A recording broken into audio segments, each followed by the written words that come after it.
I'm Rachel Alday, and this is the Hospitality Breakroom, a podcast full of nuggets and secret sauce, where every Monday we'll shed light on what we've learned from the countless mistakes we've made along our journey in the chaotic and rewarding world of vacation rentals.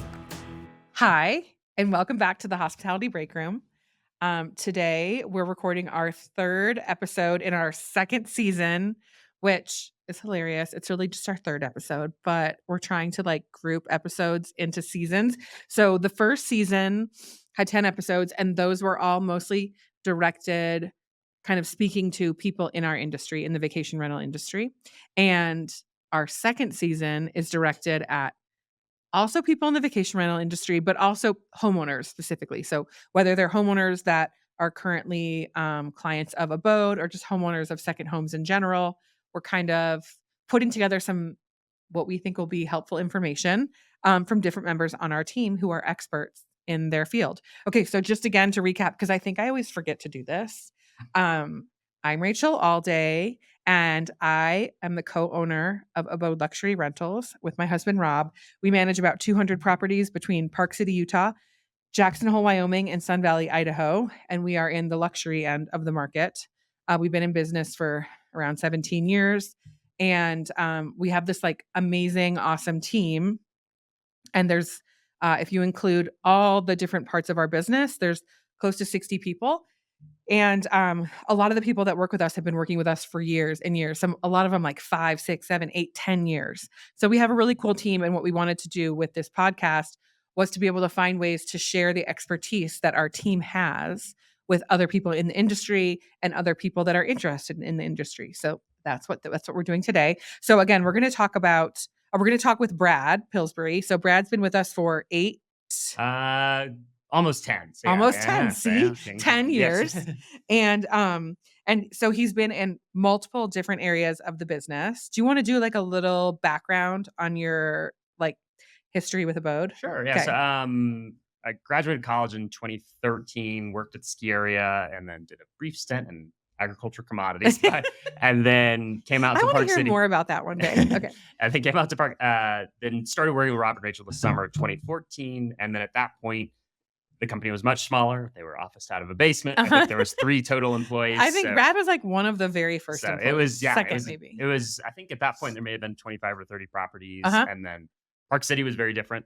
Vail Resorts had not come in. Yeah. There was just a quieter town. You don't want us to talk about Vail Resorts today if you don't know what we're saying. Just today's date is December 6th. Or January 6th. Yeah, sorry, January 6th. Hi, guys. It's 2025. Okay, so if you were to look up Vail, Park City, January 6th, you would see that there's a lot going on in Park City when it comes to Vail. Luckily, we also operate in Jackson Hole, Wyoming, and Sun Valley, Idaho. So, all of our eggs are not in this one basket, but it's a little tricky around here right now. Okay, sorry. I sidetracked. No, okay, sorry. So go ahead. Yeah, so started back then and then was mostly doing kind of the operation side. So going in and out of the houses, doing inspections, check-ins, kind of late night task. And then did that for about 2 years. And then back then we were still doing a lot of business with the luxury retreats. So I was helping do book and work with the travel agents on their bookings, and then was still doing operations, and then kind of moved more into a sales role, and then eventually, and then kind of always, probably for 7 or 8 years, kind of tinkered with the pricing. Yeah, Brad's been our OG person to do our dynamic pricing manually. Yeah. Because I think what happened is the very first dynamic pricing tools came out, and we were looking at them. You were looking at them with Rob. We were talking about these software and this stuff that came out, and none of it was working really well for us because our price points are high for the properties that we manage and the markets that we're in. And because we only focus on higher end homes in our high end markets, we're looking at around $1,000 a night up to $20,000 a night. So that kind of throws off these algorithms those algorithms that are currently out there. They work really well more for price points, say $150 to $1,000 per night. And very standard inventory, high-rise condos. Yeah. And so our homes, because the value of the homes we manage on the lowest end is about $1 to $2 million, but up to $50 million properties, then that really throws off all the algorithms too. And so we haven't found a tool as of yet that works for our caliber of properties that we focus on, but we know that it's coming soon.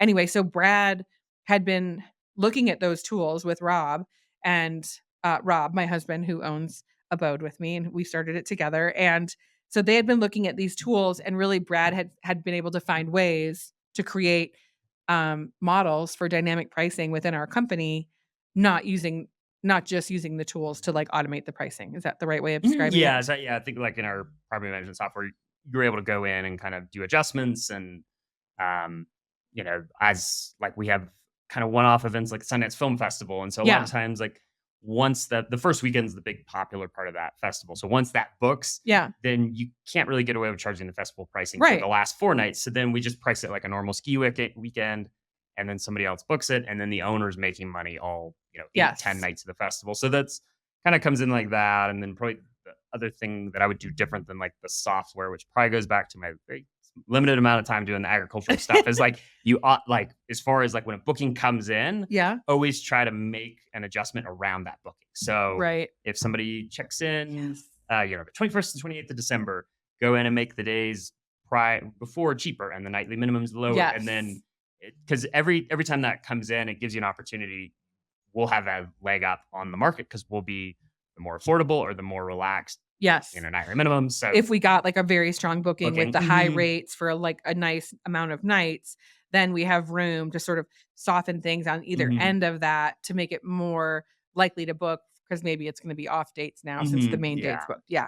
And so we're kind of going to drill down into this pricing and revenue management that Brad does. But I do think it's cool about how his background came up and how he was basically working with us as these first tools were becoming available. Yeah, you said it was you had to do kind of use things not the way they were supposed to be meant, but it gave you the same result. And it's gotten better, a lot better with time. Yeah. But also, we were on Streamline. We were one of the first customers that went on Streamline. I want to say they told me we're like in the first 20 or 30. I asked them at a conference recently. And so, I mean, that means like we've been with our property management software for a really long time. So Brad is I would say he's a Streamline wizard. He knows better or worse. he knows a lot about Streamline. I feel like Streamline should be sponsoring this podcast. But what Brad said earlier was just that because he was so knowledgeable and efficient on Streamline, he was able from the beginning to go in and manually create dynamic pricing without using a tool, but just manually put in that dynamic pricing based on reservations that were coming in or, inventory that wasn't booking or whatever it is. And Streamline did have capability that made that somewhat easy. Yeah. Considering we weren't using a tool. So, I mean, that's a vote for Streamline right there. And another reason why they should start sponsoring the Hospitality Breakroom. Okay. But so, Brad and I, before we got on here, we did discuss some areas we wanted to make sure we covered on the podcast today. So the first one, what was the first one? I think there's probably things like owner expectations on how they think the market works. Because there's some folks that still might think it from 10, 20, 30 years ago where every American took a week-long vacation. And we don't see that as much. So. Yeah, like Saturday to Saturday or whatever. So I'm going to give Brad, I'm going to stop talking is what I'm going to do. And I'm going to give Brad a minute to kind of go into some of the helpful topics for homeowners that maybe the things that you wish that people would know. And we don't want this to be in any kind of reprimanding way for homeowners. It's not like that. It's more like we want to share, Brad has been in and around and under and on top of pricing and revenue management in the vacation rental industry for 10 years now. And so he has a very good understanding. And plus Brad has a very analytical mind. He has this kind of brain where whenever I have an interesting question and I need a different answer, I can ask Brad, and he always has this sort of other perspective. And that's, I think, part of what makes you so good at dynamic pricing. I'm sorry, but it's true.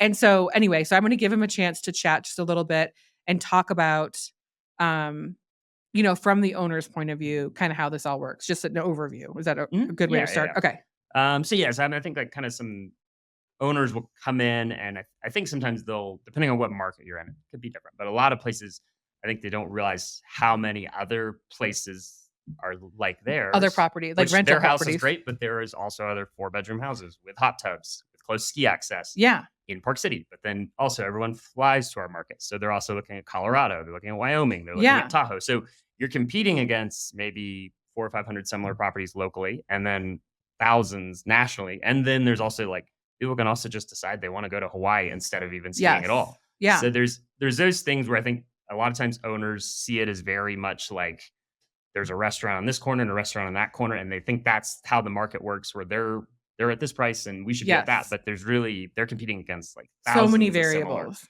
Yeah, I mean, the options. hospitality and travel industry overall, right? Like, because the vacation rental market has become such a thing, it has created all these different options besides Mhm. hotels, but we're still in a lot of ways in competition with hotels. Mhm. And then I think what Brad's saying too is like, so oftentimes, I think most often, a homeowner looks At their neighbors or or they're looking at their property as something really special that should create a lot of demand, which oftentimes is true. Mhm. But I think the defining points around that are, yes, a property can have a unique amount of bedrooms, like maybe 7 or 8 Mhm. bedrooms, right? It can have a beautiful new hot tub, which we would always, suggest that people have. It might have an amazing theater room. It might have an amazing spa area. It might have really great access to fishing out the back, Mhm. like it's on a river. And these are amazing amenities that make a property unique.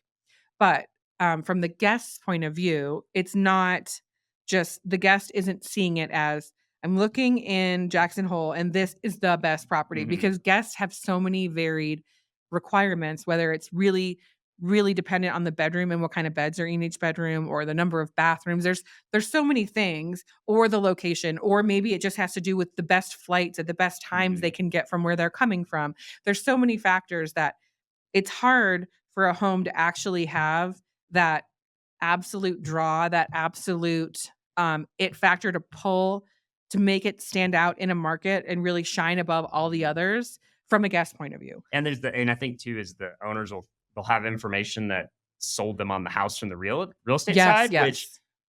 can't it's hard for a guest to wrap their Mhm. head around. It's the only condo in the building that has a wraparound Yes, porch. yes, Like that is a good feature, but yes. a guest is not going to be able to like Mhm. decipher that. And like VRBO, it's like about half the people are looking on their phones, and so it's like Yes. they're not going to be able to like they're Right. quickly scanning things, and then they just want to make a decision Yeah. eventually, so they're not going to have the time to Okay, so that's a great point he's decipher it. making. Like a homeowner will say to us, "Okay, my property is, one of 10 townhomes in this development, and the other townhomes that I saw in my development are listing for 2,000 a night in the winter, let's say like in December, and I think mine should go for 3,000 a night because it's an end unit, so it doesn't have a unit on the other side of it, and it's, 1,000 square feet bigger Mhm. than the other ones." And so those are things that might have sold that homeowner when they were buying the real estate, and so they really want to make that count for the guest when a rental is happening.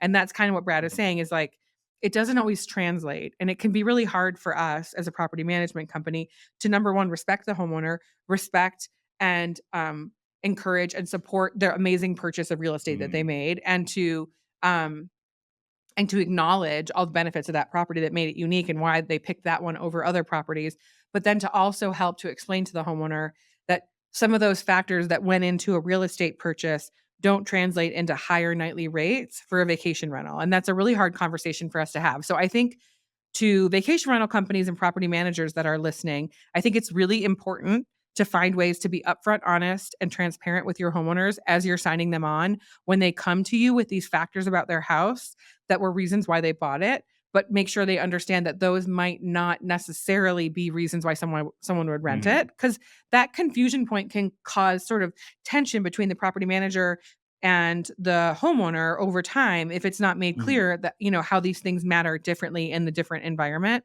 And I think for the homeowners listening, whether you're with a boat or with another company, I think it's also important to remember, like, so you bought the property and it's an amazing property, and if you're working with a boat, that means like we think it's amazing, we don't take on properties that we don't think are amazing. But it's one thing to say it's a luxury property, and it's another thing to say this property will be priced higher than any other property. And I think homeowners can sometimes get confused. And so it's good to understand the market, the vacation rental market versus the real estate market.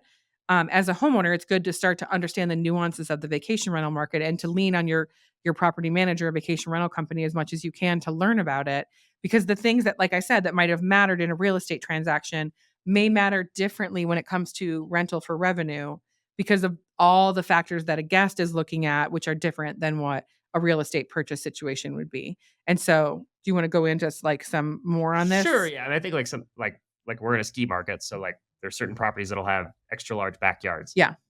Unfortunately, that means almost nothing in the winter because they're Right. covered and you can't use them. And Yes. then I would say like, even things like oversized closets, people are on vacation, they only Yes. have a suitcase worth of clothing. Like those things are much smaller than when you're buying a home for year-round use. Yes. So I think those, and then I was trying to think if there was any other I mean, things there's you run probably a into. million little Hmm. things, but I think the concept is important Hmm. for homeowners to understand, and vacation rental companies, because I think for years, I know for me, when I was the one talking with homeowners, like new prospective homeowners, a lot of the time, I don't know that I did a great job imparting to the homeowners I was talking to the difference between, when they were explaining their property to me and all the things that they believed made it such a great vacation rental.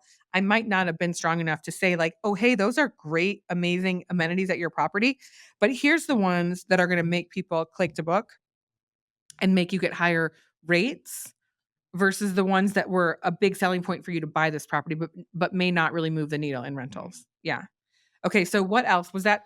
If that's like our first I would overarching say, yeah, that piece. would be one, and then kind of also just like we talked about it a little bit, but just like how travelers use the places now as far Yeah. like there's kind of that a lot of people in the peak seasons they might stay 3 to 5 nights. Yes. In years past that might have been a year because like for our market a lot of people are on these ski passes where they can ski almost as much as they Yeah. want.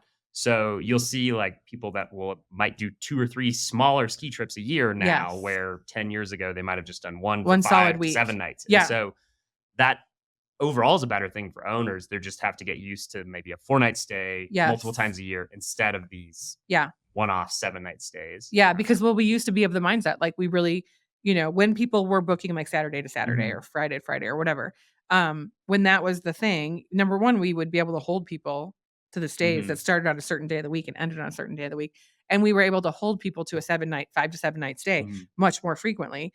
But as travelers have started to make shorter stays, there was an initial sort of freak out of like, "Oh Mhm. my gosh, people are taking shorter trips, that's gonna mean less revenue."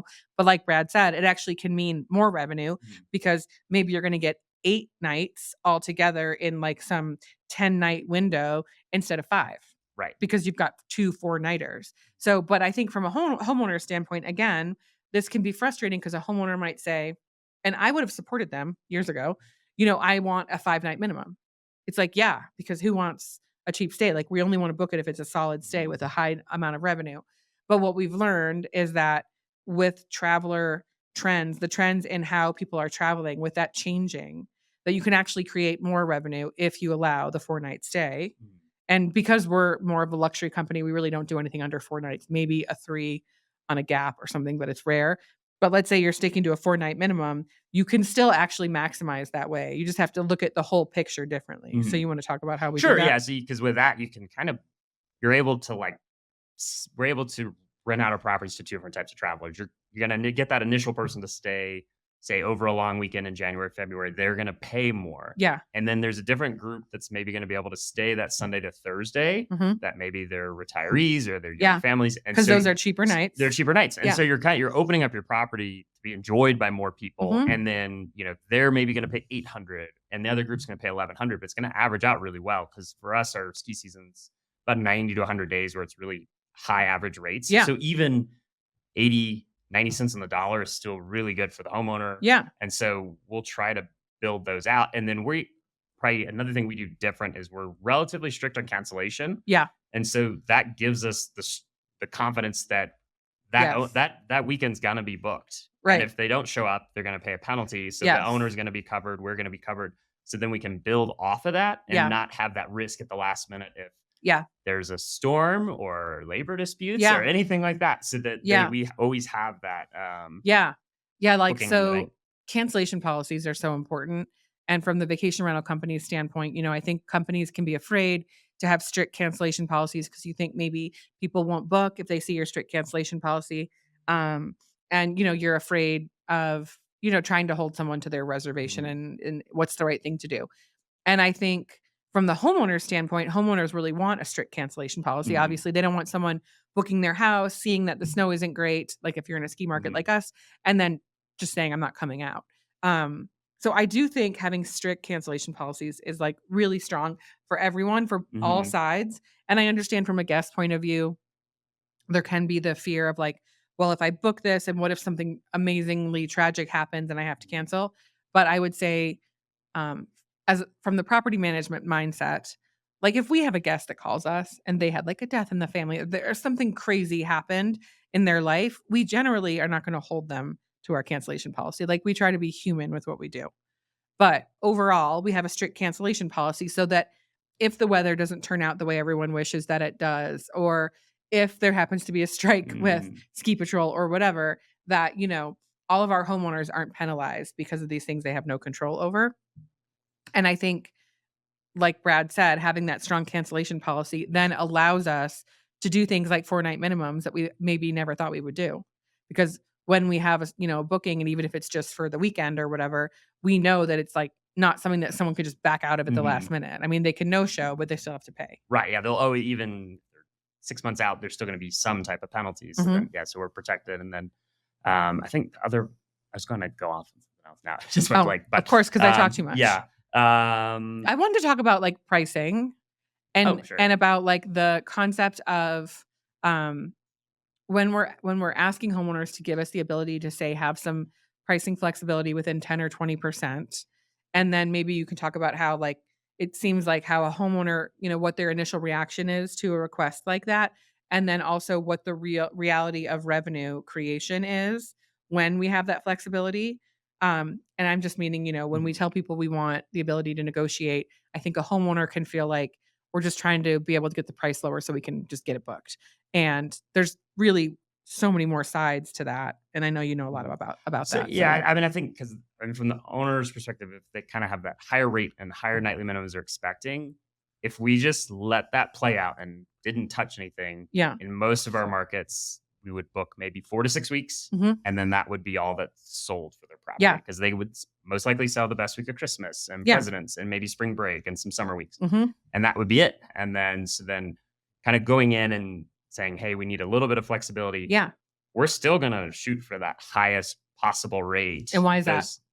For the peak weeks? Well, I mean, like, why do we shoot for the highest possible rate? Is it like just because the homeowner wants us to, or like what would be the property management company who's on a percentage situation? Like, what's our reason for that? This obvious answer, but I just want to say that. Yeah. I mean, we make money when they make money. So we only make money if the rate, like we're only making money off the rate just like the homeowner is. And so I think it's really good for homeowners to always remind themselves, like, we're in business together. Like the homeowner and the property management company, this is a business that we're doing together. And sometimes a homeowner can kind of get the feeling that like, well, you're renting my house. It's like, well, technically I'm marketing it, but we're renting it together because we have a contract, and we're doing this together. And so I think when homeowners, like our best relationships are when homeowners have the mindset of like, we're doing this together. It's my house and I'm allowing you to market it and we're going to create revenue together. I think that creates the best, most fruitful relationship because again, when we talk about negotiating, like we're both negotiating. Like the negotiation is affecting both of us. And so then I wanted you to go into like, so how do you, when you're looking at like price, flexing prices, how are you deciding what percentage to, go down or up, when to do that, all of that? So I feel like in a lot of our markets, you can like go on key data or even just your own internal numbers and see which dates year over year are just consistently booked and they command a high rate. And like for Park City market, like the week around New Year's Day is that way.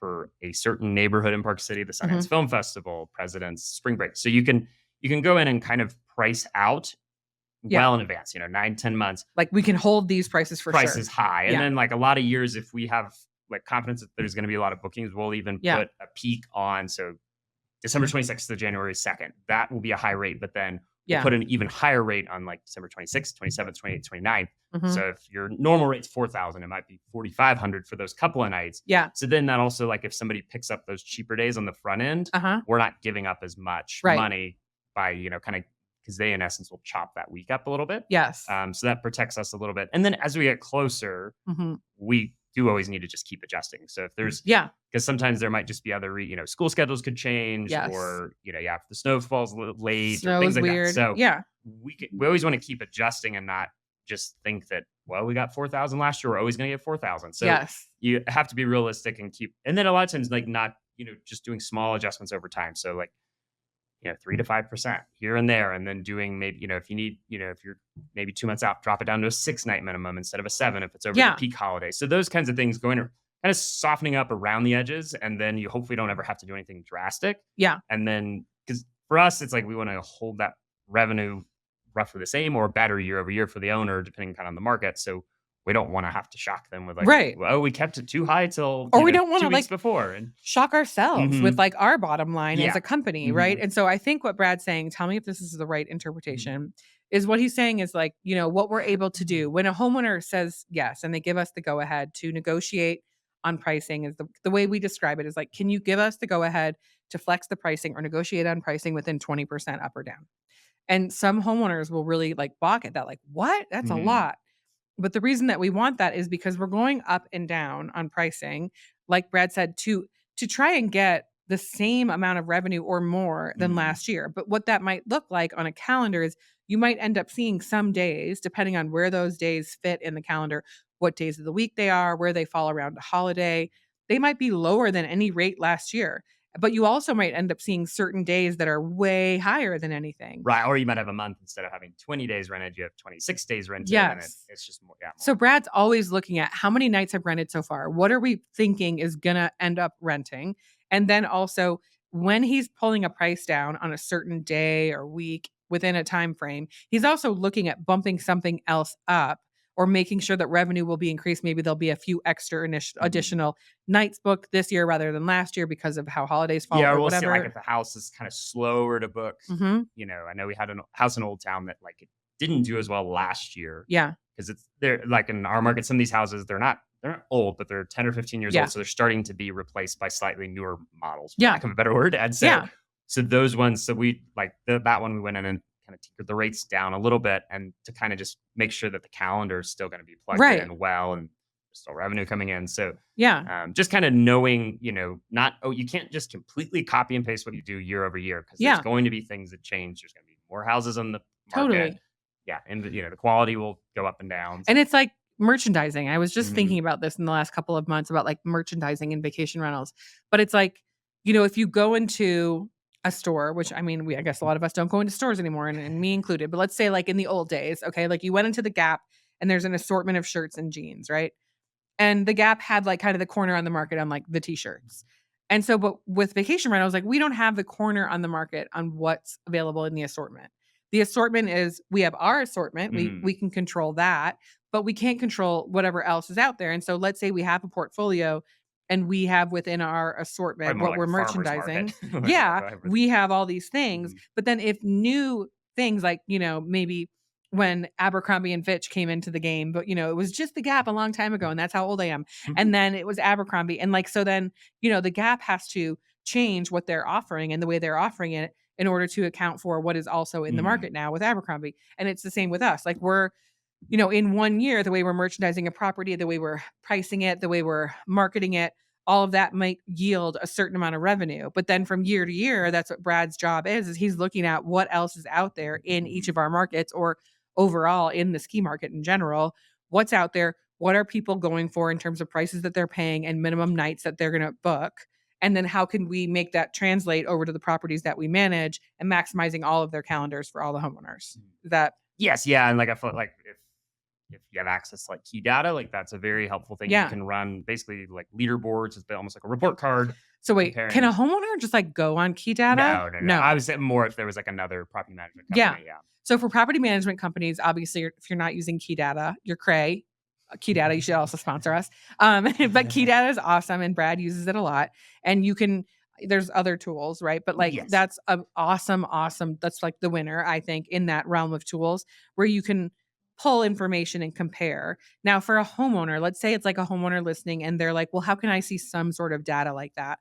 Would you say that's something they need to ask their property management company typically for? The easiest. I mean, they could see it loosely like in their dashboard, but like in an owner dashboard, but I don't think it's typically not going to make it easy. Can a homeowner see like Air DNA? Is there anything that they can see for like some version of for free? They could see market data.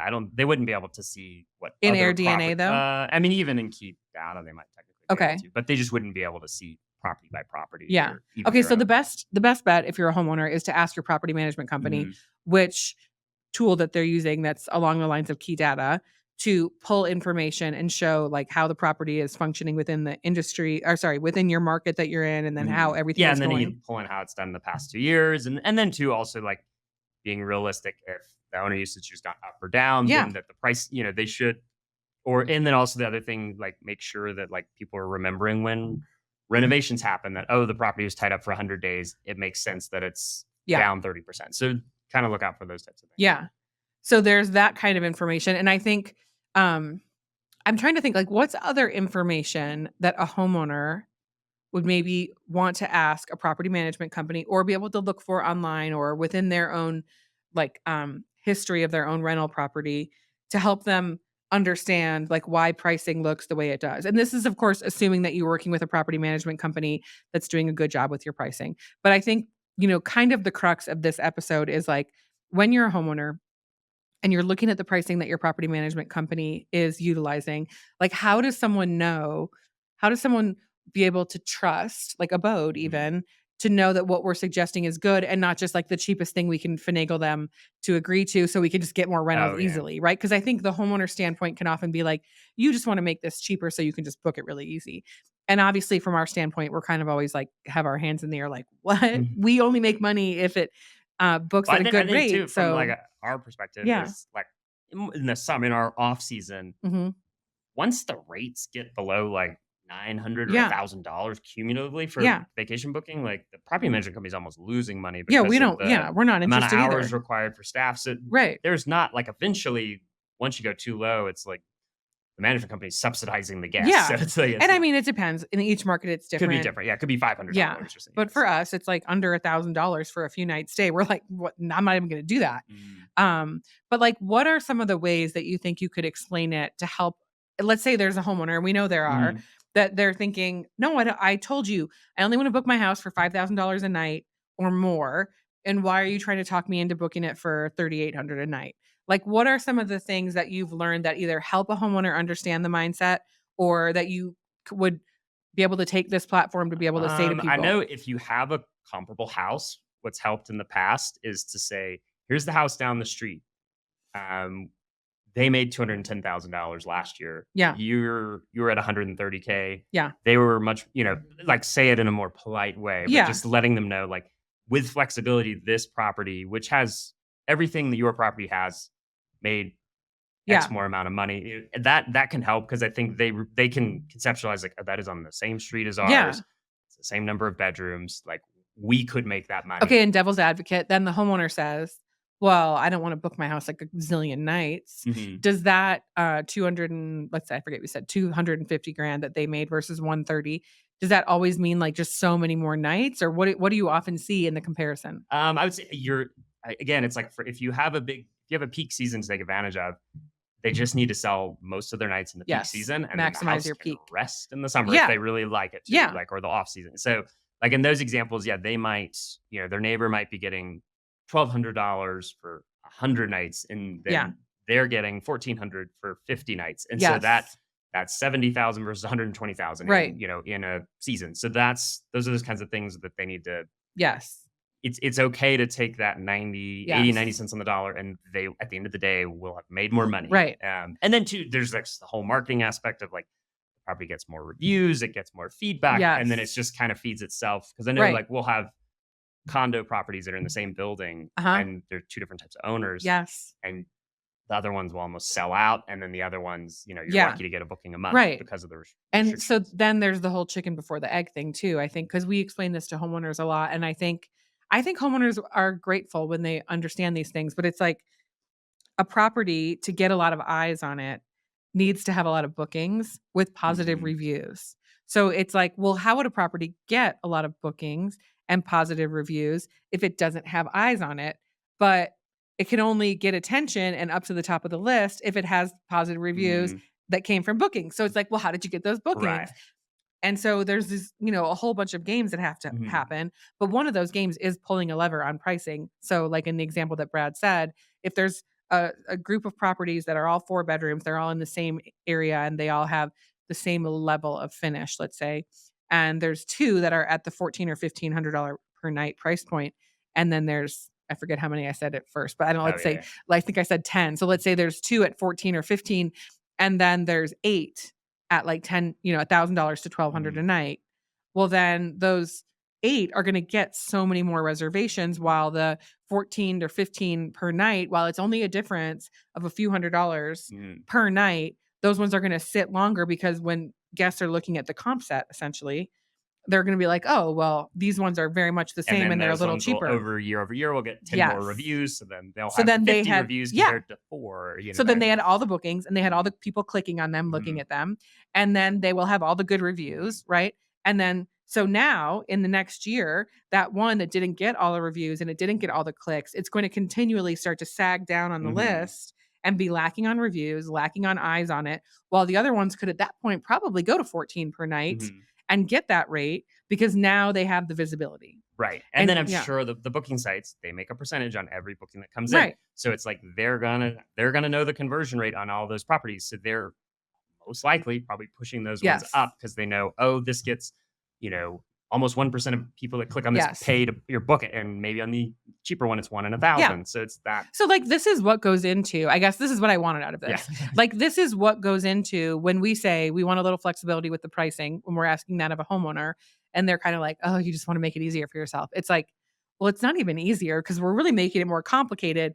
You give us the flexibility to play with the pricing more. Now we have to play with it more. And that's actually creates more work for us. But what it also does is create more revenue over the year. And it's not just because it's cheaper. It's because when you understand the pricing like Brad does, you're able to go in and pull levers like minimum night stays, like, reducing pricing by small percentages usually. And then playing the game of who's going to get the most clicks, who's going to get the most reservations, and therefore the most reviews, and who's going to have this longer uptick in trajectory over even more than 1 year. And so I think it can be hard when we have to explain that to homeowners. They're busy people. Like, they have work to do. They have their family. They don't really want to sit and hear all about the vacation rental industry and how revenue management works. But sometimes I wish that we would have ways to communicate this succinctly and clearly, kind of like this podcast, so that we can help. It's almost like they're doing a soft opening on their property. Yeah, it is. They need to be okay, for 3 to 6 months, things are going to not be quite where you and I expect this to be. But once we're past this, most likely we're going to be able to put the rates close to what you're expecting. It's going to book regularly, and that you just kind of have to get past that initial. And then too, it can depend on the time of year you're taking the property live. So if you're going right in before a busy season, it's probably actually just going to book. But then if you're 8 months out and you're going into your slow season, it's going to be a lot harder to get those reviews and the pricing and everything and the traction. And so I think, look, this is just an eye into how revenue management in vacation rentals, and especially like for a company like Abode, where we don't use a tool, and we use tools, but we're not doing any sort of automated dynamic pricing. We're doing it manually. There's so much that goes into it. And so like, I think from a homeowner standpoint, it's good to realize if you're working with a vacation rental company that cares about revenue management and dynamic pricing as much as Abode does, like, then there is a team that is working so hard and thinking and pondering and analyzing on how our pricing works so that we can maximize revenue, not only for the homeowners, but also for the business, so that we can keep our team growing. So there's that. And then I think from a vacation rental property management standpoint, from the company side of it, if you're not doing these things, if you're not thinking about these topics the way that Brad is explaining, number one, you should probably reach out to Brad and get like a little quick one-on-one. I'm sure you'd love that, right, Brad? You can find him on LinkedIn. He's Brad 6 Pillsbury. meetings now. But so, you should talk to someone who's experienced. It could be Brad. It could be a lot of people in the industry who know a lot about revenue management. Like, I think the stronger you can be as a property management company in terms of your revenue management, the stronger you are as a company overall. And really, that's not something I realized right off the bat, so I wouldn't expect anyone else to, but it really is true. Like, these concepts that Brad's talking about, we're really just scratching the surface on what goes into maximizing the revenue.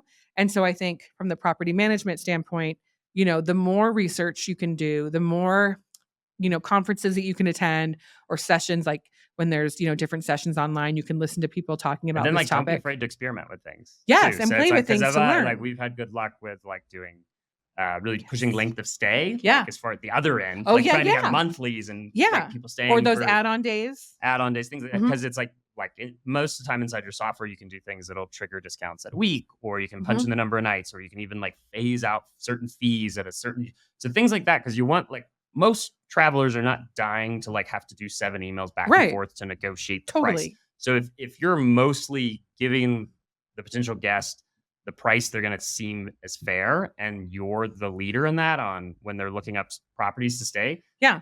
you're probably going to get that business. Where if everyone else says it's 50,000 a month because that's their standard nightly rate, and it comes out to that, and then you're at say 35,000 and it's ready to go, like people are going to reach out to you first. So there's things like that you can turn on. Yeah. Just give it a try, and then if it doesn't work, just turn it back off. And we do. I think some things work for a while and then they don't, or new ideas come up and we try it. I think. Look, the key is to always be curious and learning about the concepts of revenue management from the vacation rental standpoint. Like from the company side, you always want to be learning on what's going on, getting ideas for new things you could try and testing it out. And from the homeowner standpoint, I think it's good. Look, is it possible that there's a property management company or two out there, vacation rentals, that they're not doing a good job with revenue management and dynamic pricing? I'm sure that can be true.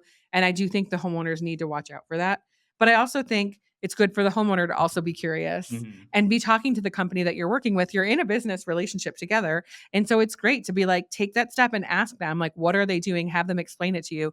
I'm pretty sure that if you own a nice house, if you own a second home or a third home, you've been successful enough in your life that I bet if you talk to someone about revenue management, you're going to be able to get a feeling on like if they get this or not. And so I think it's a great thing to look for in a property management company, is to ask them to give you an understanding of like some of the ways that they tackle changing pricing. And if you're like, say you're about to buy a new property in a market, like ask for all the market data, like ask for like week by week, which weeks have the high occupancy. And if you're looking at 4-bedroom standalone homes, they should be able to pull an average that says, you're going to get 900 this time of year. You're going to get 700, those should be available. So then you can kind of get an idea of like, if you're about to buy the property, like what you can make a rough ballpark estimate what you're going to make. And then another thing that like over time, you always want to like adjust your numbers for inflation. Cause there's a lot of things like 2018, 2019 numbers. Once you adjust them for inflation, sometimes like rates that we're getting now are lower than those. And so I think a lot of times owners and guests and things think the prices are so high, but then once you adjust them, they're sometimes 5% lower. I mean, so basically it's like you want to analyze your second home, your rental property, the way that you're looking at any business that you're involved in. And the lucky thing with a vacation rental property, when you have a good management company, is like you're turning your second home into a business for yourself, but you don't have to do that much, right? Like your property management company, hopefully they are going to handle the whole thing for you, and they're going to help you with analyzing and giving you all the data that you need. But then the only part really that we're asking for the homeowner to do at that point is to be open-minded and willing to, if you trust this company to manage your house, do you trust them to be able to handle pricing? And I think if you can say, yes, I trust them to take care of my expensive second home, and I trust them to understand the pricing in their industry, I think then that is the recipe for like a beautiful property management vacation rental relationship. And then even if you're hesitant, you could even just be like, you don't have to maybe disclose it, but be like, I'm going to give them 1 year. Or I'm going to give, and just see how it plays out. And then you can always revisit it after that point. Right. Like if you're working with a company and maybe you're not sure how great they are at revenue management, I think it's good to ask the question so you can see how they're doing. I think, like, I don't know, do you feel like this? Homeowners will often speak to us more in the way of like, well, I want $5,000 a night basement, instead of, well, could I have a conversation with Brad? Could he explain to me how he comes up with the pricing?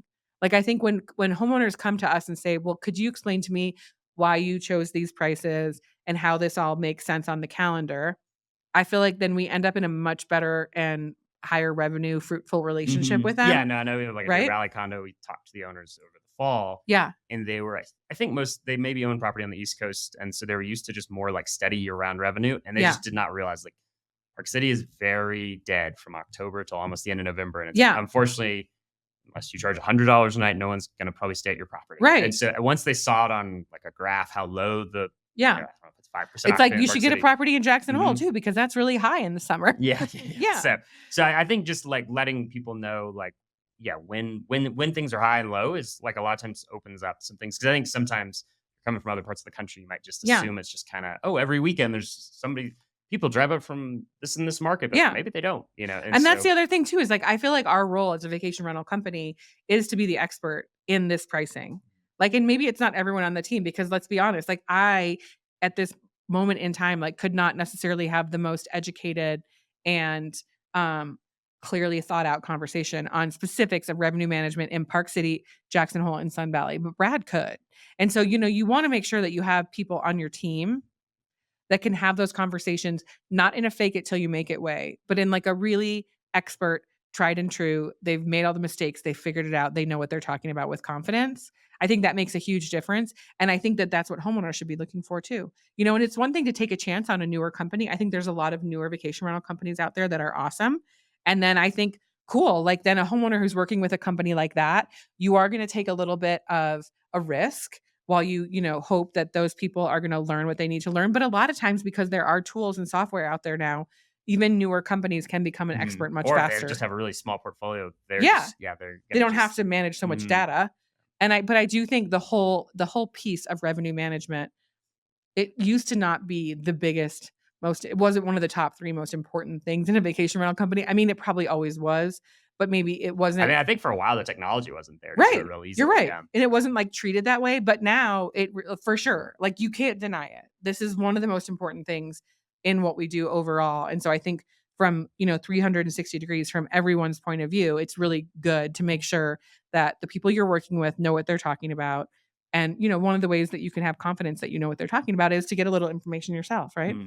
Okay. Are there any other topics we haven't covered? I think the only thing on like really high-end properties is there's sometimes the owners legitimately do not want to rent the properties that much. Yeah. And so you can have, if you have the conversation of figuring out like, where can we make this work? And so I think like we have a property in Sun Valley where very nice location, very nice finishes.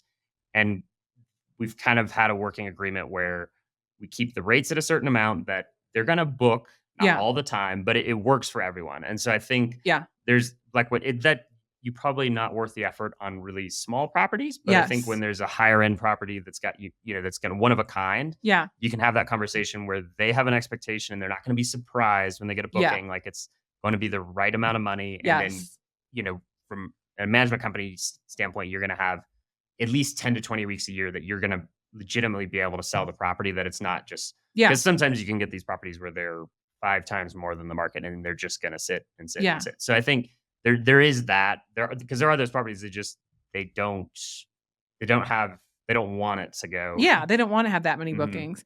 I think it's like we're going right back to the beginning of the conversation, which I love when that happens. Which is like the circling back just of, there are those properties where that homeowner comes to you and they have this unique property. And like we said in the beginning, it's good to be able to understand the difference between what makes a property unique as a piece of real estate for sale or for purchase, right? Or what makes a property unique and able to sell for a high dollar as a rental. There's a difference. It's not all the same. But I think once you can understand that still leaves room for those very unique, very interesting properties that, like Brad said, maybe are only going to book 6 times a year, but the nightly rate and the total revenue for that one, for each of those 6 trips is going to be high enough that it justifies not having to negotiate as much and not booking it as much, as long as that homeowner is okay with what that revenue means. They're not going to be surprised. Then you can still make that work, and we do that all the time. And then those are also good. You don't want your whole inventory of that, but if you have those, then it's also like, you have guests that are going to kind of have that kind of one trip that's more important than the rest. If it's an anniversary, a birthday, they can maybe look at those as opposed to where they normally stay. And it's kind of that unique property. It's the aspirational top of the top. Yeah, totally. Okay. Is there anything else we did not cover that we said we were going to cover? I think that was it. Yeah. I mean, we're doing good. I was just looking, we're at like 50 minutes. Oh, wow. So that's like a good length. Okay. So I want to kind of recap, but I mean, I feel like we covered a lot. Okay. So again, this episode is about talking about revenue management in vacation rentals. And we were trying to make sure that we were speaking both to homeowners in the industry as well as people that work in the industry like us. And we covered things from going through like working with a homeowner in the very beginning and setting expectations, understanding how nightly minimums can affect and like play hand in hand with pricing and flexibility with pricing that goes up and down to account for itself. So sort of being able to raise prices on certain nights and lower them on other nights in order to maximize revenue, and how giving how a homeowner standpoint in giving their vacation rental company the flexibility to negotiate somewhere between 10 and 20% is actually going to create more revenue, not just because it's creating cheaper price points with more people that are available to pay that rate, but because it's just the psychology of what's out there in the market and comp sets and all of that. And what else? Is there anything else I didn't bring up that we covered? I feel like there is. There's probably a lot. Think of. But I feel like those are the main ones, those right? Are the key ones, yeah. And so if you're in the vacation rental industry, you're listening to us rant and rave, and you heard some topic that we touched on, if you wanted to reach out to Brad or I, is it okay if I give your email address? So all of our emails here at Abode, we're all at abodeluxuryrentals.com. So that's A, B like boy, O, D like dog, E, luxury, Luxury, rentals with an S.com. So my email is Rachel, Rachel, at abodeluxuryrentals.com. And Brad's is Brad, Brad. It's like brad at abodeluxuryrentals.com. And so if anyone's listening and you're like, okay, you guys talked really fast about this one topic, but I want to hear more, you can always ask us, send us emails. Really, Brad's like the expert on all things revenue management. I'm not, but you can send me an email and then I'll just get Brad on the conversation too. And otherwise, thanks for listening to our podcast. And hopefully you'll come back for the next episode of the Hospitality Breakroom. Bye-bye.